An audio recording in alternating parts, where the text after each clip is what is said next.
The best offer. ये कहानी है 70 साल के वर्जिल ओल्डमैन की, जो कि एक ऑक्शन कंपनी चलाते हैं जिसमें सिर्फ एंटिक चीजों की ही ऑक्शन हुआ करती थी। और बात करें वर्जिल के बारे में तो वर्जिल पूरे शहर में बहुत ही इज्जतदार और जाने माने लोगों में से एक रहते हैं और अपने हर काम को परफेक्शन के साथ करने के शौकीन रहते हैं। पर कहते हैं ना, हर इंसान में कुछ अच्छाइयों के साथ कुछ बुराइयां भी रहती है, तो वर्जिल के साथ भी कुछ ऐसा ही रहता है। दरअसल उन्हें एंटिक पेंटिंग्स का बहुत शौक रहता है, जिसके लिए वो ऑक्शन में थोड़ी बहुत बेईमानी किया करते थे। वर्जिल ऑक्शन में बिकने वाली पेंटिंग्स को अंडर प्राइस कर देते थे और ऑक्शन में अपने एक दोस्त बिली को बोली लगाने वालों में बैठा देते थे, जिसके बाद बिली वर्जिल के लिए बोली लगाता था और उन पेंटिंग्स को अपने नाम पर खरीद कर वर्जिल को वापस दे देता था। जिसके बाद वर्जिल उन पेंटिंग्स को अपने एक सीक्रेट रूम में ले जाकर सजा देते थे और वक्त वक्त पर अपना मन बहलाने के लिए उन्हें देखा करते थे। दरअसल उनके ऐसा करने की एक खास वजह यह भी रहती है कि वो अपनी पूरी जिंदगी अकेले ही गुजारते आए थे। उनके पास पैसे तो बहुत थे, पर उनके अंदर के अकेलेपन को दूर करने के लिए कोई नहीं था। पर एक दिन वर्जिल की जिंदगी में एक ऐसा मोड़ आता है जिसकी उन्हें उम्मीद नहीं थी और ये उनकी पूरी जिंदगी बदलने वाली थी। तो यहाँ से मेन कहानी शुरू होती है। एक दिन जब वर्जिल अपने ऑफिस में बैठे होते हैं, तब उन्हें एक लड़की का कॉल आता है जिसका नाम क्लेयर रहता है और वो वर्जिल से रिक्वेस्ट करती है कि वो एक बार उसके घर आए, क्योंकि उसके घर में बहुत सारी एंटिक चीजें पड़ी हुई है जिसे उसे बेचना है। क्लेयर की बात सुनकर वर्जिल पहले तो उसकी बातों में कोई इंटरेस्ट नहीं दिखाते, पर क्लेयर के बार बार रिक्वेस्ट करने पर वो उसके घर आने के लिए मान जाते हैं। पर जब वर्जिल क्लेयर के घर जाते हैं तो वो देखते हैं कि क्लेयर का घर एक बहुत पुराना मेंशन रहता है और उसका गेट लॉक रहता है और उन्हें रिसीव करने कोई नहीं आता, जिससे वर्जिल को बहुत गुस्सा आता है और वो वहां से वापस लौट आते हैं। पर अगले दिन वर्जिल को फिर से क्लेयर का कॉल आता है और वो उनसे माफी मांगती है कि वो नहीं आ पाई। पर वर्जिल अपनी बातों के बहुत पक्के रहते हैं, जिस वजह से वो क्लेयर को डांट देते हैं, ये कहकर कि उन्हें वैसे लोग बिल्कुल पसंद नहीं है जो अपनी बातों से मुकर जाते हैं। वर्जिल के डांटने पर क्लेयर रोने लगती है और उन्हें बताती है कि वो इसीलिए नहीं आ पाई थी क्योंकि रास्ते में आते वक्त उसका एक्सीडेंट हो गया था। क्लेयर की बात सुनकर वर्जिल शांत हो जाते हैं और उसे एक और मौका देने का डिसाइड करते हैं। पर जब वो वापस क्लेयर के मेंशन में जाते हैं तो इस बार भी क्लेयर उनसे मिलने नहीं आती और खुद के बदले अपने केयर टेकर फ्रेड को भेजती है वर्जिल को रिसीव करने, जिससे वर्जिल वापस से बुरा मान जाते हैं। पर वो क्लेयर के साथ काम करने के लिए मान जाते हैं जब उन्हें मेंशन में घूमते वक्त एक बहुत पुराना मशीन का टुकड़ा मिलता है। वर्जिल उस टुकड़े को बिना किसी को बताए उठा लेते हैं और उससे अपने पहचान वाले एक मैकेनिक रोबोट के पास लेकर आ जाते हैं, जहाँ रोबोट उस टुकड़े को देखकर वर्जिल से ये कहता है कि वो फिलहाल इस बारे में कुछ नहीं कह सकता कि वो टुकड़ा क्या है, पर वो उन्हें ये गारंटी देता है कि अगर वो बाकी टुकड़ों को भी उसके पास ले आएंगे तो वो पूरी मशीन को वापस से बना सकता है। रॉबर्ट की बात सुनकर वर्जिल बाकी टुकड़ों को इकट्ठा करने के लिए वापस से क्लेयर के मेंशन में रेगुलर जाने लगते हैं, लेकिन फिर भी अपने उसूलों के पक्के होने के कारण वर्जिल को ये बात खटक रही होती है कि जिस इंसान से वो डील कर रहे हैं वो अभी तक उनसे नहीं मिला है। और इसी दौरान वर्जिल जब एक दिन मेंशन में वहाँ के सारे सामानों को चेक कर रहे होते हैं, तब उन्हें क्लेयर का कॉल आता है, जिससे उन्हें क्लेयर के बैकग्राउंड आवाज से पता चल जाता है कि क्लेयर पूरे टाइम घर में ही मौजूद थी। जिसके बाद वो क्लेयर को पता चले बिना उसकी आवाज का पीछा करते हैं और उस सीक्रेट डोर के बाहर तक पहुंच जाते हैं जिसके अंदर क्लेयर मौजूद रहती है। और इतना बड़ा सच उनसे छिपाने के लिए वर्जिल क्लेयर पर गुस्सा करने लगते हैं, तो दरवाजे के पीछे से क्लेयर भी अचानक चिल्लाने लगती है और अपना राज खुलने की वजह से वो वर्जिल से कहती है कि अब उसे भी उनके साथ कोई डील नहीं करना है। जिसके बाद क्लेयर की इस बदतमीजी के लिए वर्जिल भी नाराज हो जाते हैं और वहां से वापस आ जाते हैं। पर कुछ टाइम के बाद उन्हें क्लेयर की मिस्ट्री परेशान करने लगती है और वो ये जानने के लिए क्यूरियस हो जाते हैं कि दरवाजे के पीछे कौन है।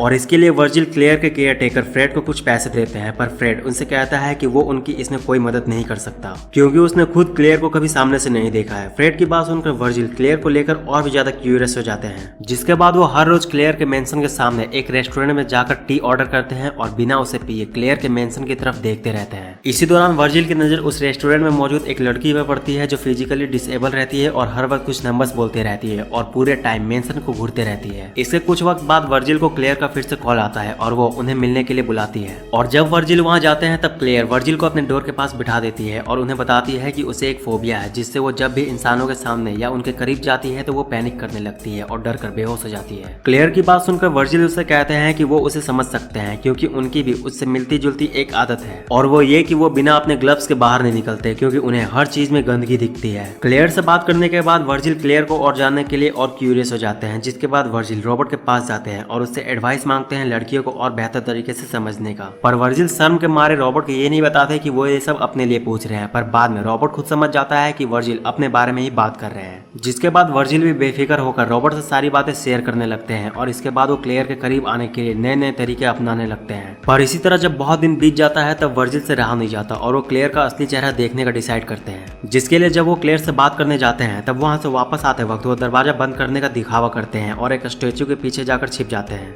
जिसके बाद जब क्लेयर को लगता है कि वर्जिल वहां से जा चुके हैं तब वो अपने रूम से बाहर निकलती है और वर्जिल बस उसे देखते रह जाते हैं क्योंकि क्लेयर बहुत ही ज्यादा खूबसूरत रहती है। जिसके बाद फाइनली क्लेयर को देखने के बाद वर्जिल और भी ज्यादा क्लेयर की तरफ अट्रैक्ट हो जाते हैं और कुछ दिन के बाद उनका मन फिर से क्लेयर को देखने का करता है, जिसके लिए वो फिर से पिछली बार की तरह इस बार भी स्टैचू के पीछे जाकर छिप जाते हैं। पर इस बार उनसे एक गलती हो जाती है, वो क्लेयर को देखने में इतना खो जाते हैं जिस वजह से उनका फोन उनके हाथों से गिर जाता है, जिससे क्लेयर डर कर अपने रूम में भाग जाती है और खुद को लॉक कर लेती है। जिसके बाद वर्जिल भी वहाँ से जल्दी जल्दी भागते हैं, पर तभी उन्हें क्लेयर का कॉल आता है और वो उन्हें जल्दी से अपने पास आने को कहती है क्योंकि उसे डर लग रहा होता है कि उसके घर में कोई है। दरअसल क्लेयर को पता नहीं रहता कि वर्जिल ही उसे छिपकर देख रहे थे। इधर क्लेयर के कॉल करते ही वर्जिल वापस दौड़कर क्लेयर के पास जाते हैं और उन्हें क्लेयर को शांत करने के लिए सच्चाई बतानी पड़ती है कि वो इंसान वही थे जो छिपकर उसे देख रहे थे। जिसके बाद क्लेयर वर्जिल के इस गलती के लिए उन्हें वहां से चले जाने को कहती है, पर जैसे ही वो वहां से जाने लगते हैं क्लेयर अपने रूम से निकलकर पहली बार बाहर आती है और उन्हें जाने से रोक लेती है और इस पल के बाद से अब दोनों एक दूसरे के काफी करीब आ जाते हैं। जिसके बाद वर्जिल क्लेयर के लिए महंगे महंगे गिफ्ट्स लेकर जाते हैं और उसे इम्प्रेस करने की कोशिश करते हैं, पर उनके इन सभी हरकतों की वजह से क्लेयर को गलतफहमी हो जाती है कि वर्जिल उसे धीरे धीरे मेंशन के बाहर ले जाने का प्लान बना रहे हैं। जिसके बाद क्लेयर अचानक बिना किसी को बताए कहीं गायब हो जाती है और जब वर्जिल मेंशन आते हैं और वहाँ क्लेयर को गायब देखते हैं तो घबरा जाते हैं और पागलों की तरह क्लेयर को हर तरफ ढूंढने लगते हैं और इन सब चक्कर में वर्जिल ये भी भूल जाते हैं कि उनकी एक और लाइफ है। तभी वर्जिल को उनके असिस्टेंट का कॉल आता है और वो उन्हें बताता है कि आज उनका एक बहुत इंपॉर्टेंट ऑक्शन था जिसे उन्हें किसी भी हाल में अटेंड करना था, वरना उनके सारे खरीदार नाराज हो जाएंगे। अपने असिस्टेंट की बात सुनकर वर्जिल घबराए हुए ऑक्शन को पूरा करने आते हैं, पर उनका ध्यान कहीं और होने की वजह से वो ठीक तरह से कुछ बोल नहीं पाते, जिससे सभी के सामने उनका मजाक बन जाता है। पर अब वर्जिल क्लेयर में इतना खो चुके होते हैं कि उन्हें इन सब चीजों से फर्क पड़ना बंद हो जाता है। उन्हें बस हर वक्त क्लेयर की ही फिक्र हो रही होती है और तभी उन्हें याद आता है कि क्लेयर ने उन्हें बातों बातों में मेंशन के एक और सीक्रेट रूम के बारे में बताया था। जिसके बाद वो तुरंत फ्रेड के साथ मेंशन में उस सीक्रेट रूम को ढूंढने में लग जाते हैं और उनका अंदाजा बिल्कुल सही होता है। उस सीक्रेट रूम के मिलते ही क्लेयर भी उन्हें वहाँ मिल जाती है, पर वो बहुत डरी हुई रहती है। जिसके बाद वर्जिल क्लेयर से बात करते हैं और उसे समझाकर अपने साथ ऊपर लेकर जाते हैं और दोनों में वापस सब कुछ ठीक हो जाता है। पर एक दिन जब रात को वर्जिल क्लेयर से मिलने आ रहे होते हैं तभी मेंशन के बाहर कुछ लोकल गुंडे उनके पैसे छीनने के लिए उन्हें बहुत मारते हैं और पैसे लेकर उन्हें जख्मी हालत में वहीं छोड़कर भाग जाते हैं और ये सब कुछ वो रेस्टोरेंट वाली लड़की भी देख लेती है और तुरंत एम्बुलेंस को कॉल करती है। इधर तब तक वर्जिल भी किसी तरह क्लेयर को कॉल कर देते हैं। जिसके बाद क्लेयर मेंशन से वर्जिल को बीच सड़क पर पड़ा देख लेती है और पहली बार मेंशन से निकलकर बाहर आती है और उन्हें बचाने के लिए उनके साथ हॉस्पिटल जाती है। और इन सभी चीजों में एक चीज अच्छी होती है कि अब क्लेयर के लोगों के सामने आने का डर खत्म हो जाता है। जिसके बाद क्लेयर आम लड़की की तरह वर्जिल के साथ डिनर पर जाती है और वहाँ रॉबर्ट और उसकी गर्लफ्रेंड के साथ बैठकर डिनर करती है और इसी खुशी में वर्जिल भी ये अनाउंस करते हैं कि वो अब अपने काम से रिटायरमेंट लेने वाले हैं ताकि वो क्लेयर के साथ और भी ज्यादा वक्त बिता पाए। पर इससे पहले वो अपनी जिंदगी की आखिरी ऑक्शन करना चाहते हैं, जिसके लिए उन्हें कुछ दिनों के लिए शहर से बाहर जाना पड़ेगा। वर्जिल की बात सुनकर सभी उनके लिए बहुत खुश होते हैं। इसके बाद वर्जिल जाने से पहले क्लेयर को अपने सीक्रेट रूम में लेकर जाते हैं और उसे अपनी कलेक्ट की हुई सारी पेंटिंग्स दिखाते हैं और उसे अपने आज तक अकेले होने की वजह बताते हैं और वो वजह ये रहती है कि उन्हें क्लेयर से पहले आज तक उन पेंटिंग से खूबसूरत लड़की नहीं मिली थी और उन्होंने इसी इंतजार में अपनी पूरी जिंदगी बिता दी कि वो तभी किसी लड़की को अपनाएंगे जब उन्हें उन पेंटिंग से ज्यादा खूबसूरत लड़की मिलेगी। इसके बाद वर्जिल खुशी खुशी अपने आखिरी ऑक्शन में जाते हैं और इज्जत के साथ अपने काम से रिटायरमेंट लेते हैं। पर जब वो वापस घर लौटते हैं तो उन्हें बहुत बड़ा सदमा लगता है। वो देखते हैं कि क्लेयर वहाँ से गायब है और उसके साथ उनकी सारी पेंटिंग्स भी,